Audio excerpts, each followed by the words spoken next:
দিনাজপুরের বোচাগঞ্জে সোমবার আনুষ্ঠানিকভাবে উপজেলা চেয়ারম্যানের দায়িত্ব গ্রহণ করেছেন সদ্য নির্বাচিত উপজেলা চেয়ারম্যান মোহাম্মদ আফসার আলী।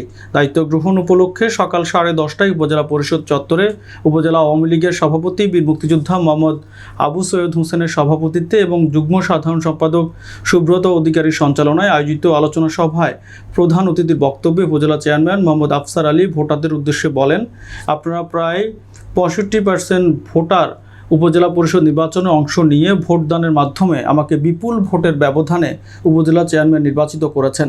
এর জন্য আমি আপনাদের প্রতি চিরকৃতজ্ঞ।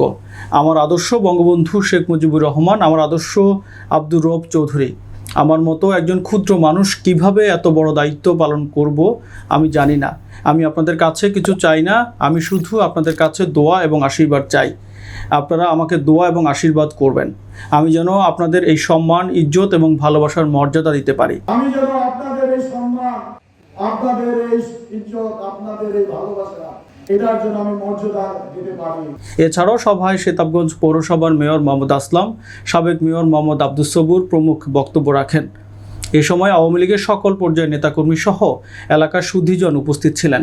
আলোচনা সভায় পূর্বে দলীয় নেতাকর্মীদের সাথে নিয়ে বঙ্গবন্ধু শেখ মুজিবুর রহমানের প্রতিকৃতিতে পুষ্পার্ঘ্য অর্পণ করেন উপজেলা আওয়ামী লীগের সাধারণ সম্পাদক এবং উপজেলা চেয়ারম্যান মোহাম্মদ আফসার আলী।